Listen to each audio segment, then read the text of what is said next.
Hello दोस्तों, संस्कार education के इस डिजिटल प्लेटफॉर्म में आपका स्वागत है। तो हम बात करने वाले 2023 की वैकेंसी एसएससी जीडी की, जिसका 11 जनवरी का फर्स्ट शिफ्ट का एग्ज़ाम हो चुके हैं। आज फर्स्ट शिफ्ट का एग्ज़ाम उसके पेपर फर्स्ट शिफ्ट के पेपर का करेंगे पूरा का पूरा एनालाइज, और जो 50 क्वेश्चन हैं परीक्षा में पूछे गए थे उन्हीं 50 का करने वाले हैं हम पूरा का पूरा एनालाइज। इससे पहले आप चैनल पर नए हैं तो चैनल को कर दीजिए सब्सक्राइब और बेल को कर दीजिए ऑल पर सिलेक्ट। ऐसे ही मज़ेदार वीडियो के लिए चैनल को सब्सक्राइब करते हैं। आपको एसएससी जीडी की आने वाले जितने भी एग्ज़ाम हैं उस एग्ज़ाम्स का हम आपके सामने क्वेश्चन लेकर आते रहेंगे, और आप अपना सपोर्ट बनाए रखें। तो चलते हैं और स्टार्ट करते हैं हमारे क्वेश्चंस।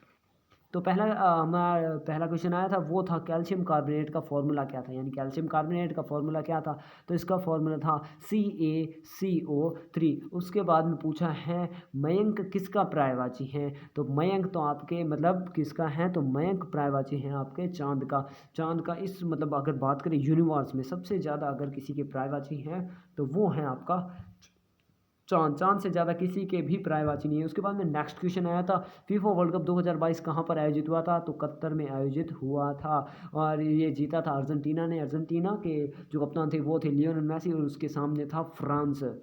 शायद तक फ्रांस भी है था, फ्रांस ही था, हाँ।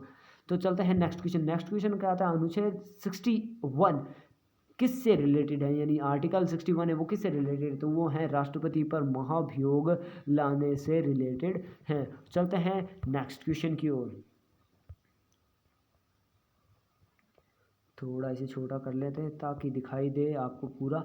हाँ, तो क्वेश्चन था, भारत की सबसे छोटी सीमा 106 किमी किस देश के साथ में लगती हैं। तो वो लगती हैं आपके, थोड़ा सा इसे बड़ा कर लें, कुछ बात नहीं, वो वापस ऊपर नीचे करते रहेंगे। हाँ, तो देखो, भारत की सबसे छोटी सीमा 106 किमी किस देश के साथ में लगती हैं, तो वो लगती हैं आपके अफ़गानिस्तान के साथ में। अफ़गानिस्तान के साथ में ही भारत की जो सबसे छोटी सीमा है 106 किलोमीटर की वो लगती हैं, और सबसे लंबी सीमा लगती हैं बांग्लादेश के साथ में। उसके बाद में सेकंड क्वेश्चन आता है, आर्टिकल 14 किससे रिलेटेड है, तो यह है कानून की नज़र में सभी समान हैं, इक्वालिटी बिफोर लॉ।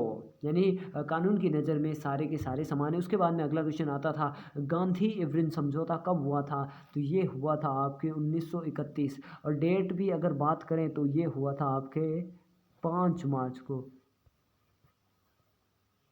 कब हुआ था, तो ये हुआ था आपके 5 मार्च 1931 को हुआ था। गांधी जी और उस समय के जो थे वाइसराय थे लॉर्ड इरविन, उनके बीच में हुआ था। इसके महात्मा गांधी और तत्कालीन वाइसराय लॉर्ड इरविन के बीच में यह समझौता हुआ था। इसमें क्या था, इसके तहत गांधी जी को जाना था, जो था हुआ था वो गोलमेज सम्मेलन, उस गोलमेज सम्मेलन में भाग लेना था।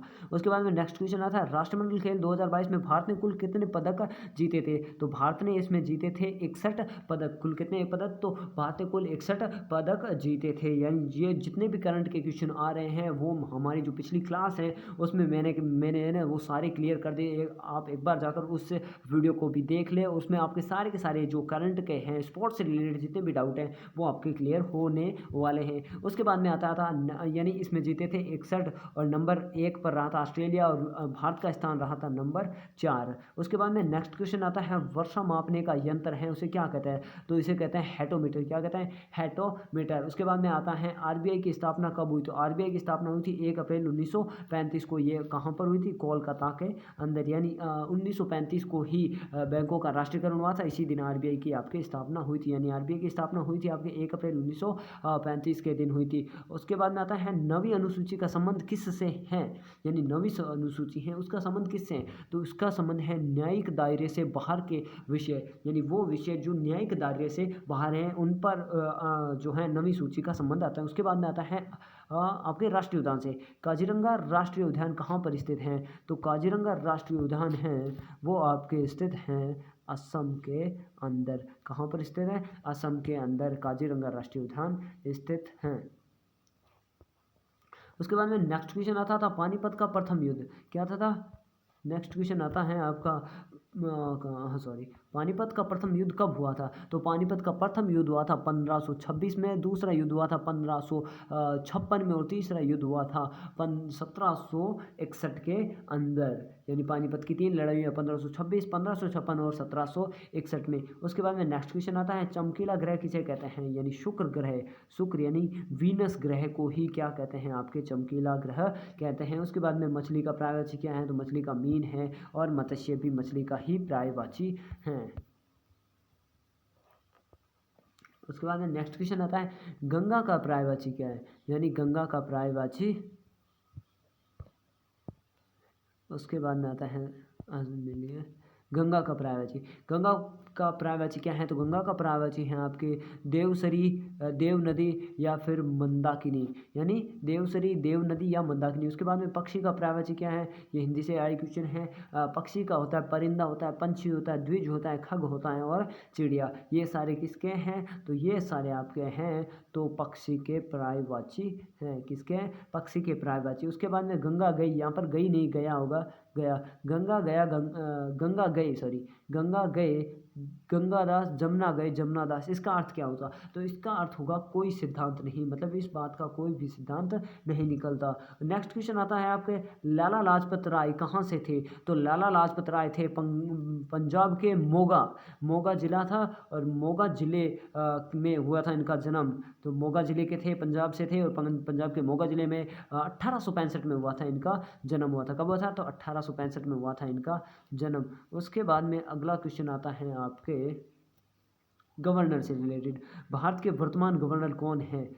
सॉरी, भारत में जो राज्य आता है मेघालय, मेघालय के वर्तमान गवर्नर जनरल कौन है? तो यानी गवर्नर होते हैं आपके, यानी राज्यपाल कौन है?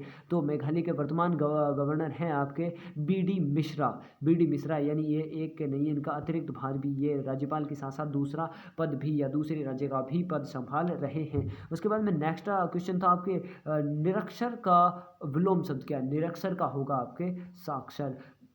2024 ओलंपिक कहाँ पर होंगे? तो 2024 के जो ओलंपिक हैं पेरिस फ्रांस के अंदर होंगे। कहाँ होंगे? पेरिस फ्रांस के अंदर। उसके बाद में नेक्स्ट क्वेश्चन आता है, एपीकल्चर किसका अध्ययन है? मतलब एपीकल्चर में किसका अध्ययन किया जाता है? तो एपीकल्चर में किया जाता है आपके मधुमक्खी का जो पालन करते हैं वो आपके एपीकल्चर के अंदर आता है। उसके बाद में आता है, संविधान का अंतिम अनुच्छेद कौन सा है? तो ये तो नॉर्मल सी बात है, संविधान का अंतिम अनुच्छेद 395। सरस्वती का पर्यायवाची क्या है? ये आपके 10 तारीख का जो पहला शिफ्ट था उसमें भी ये प्रश्न पूछा गया था और ये भी पूछा गया था कुल कितने अनुच्छेद है, तो उसमें 395 थे, लेकिन इसमें पूछ लें अंतिम कौन सा है, तो अंतिम भी 395 है। और सरस्वती का पर्यायवाची क्या है? तो सरस्वती का पर्यायवाची है वीणा पाणिनि। तो उसके बाद में आता है, यमुना नदी का पर्यायवाची क्या है? यमुना का है, जमुना है, कल गंगा है, यानी 2। उसके बाद में आता है, गुजरात का लोक नृत्य क्या है? तो गुजरात का लोक नृत्य है डांडिया और गरबा। चलते हैं अपने नेक्स्ट क्वेश्चन की ओर। नेक्स्ट क्वेश्चन आता है आपके,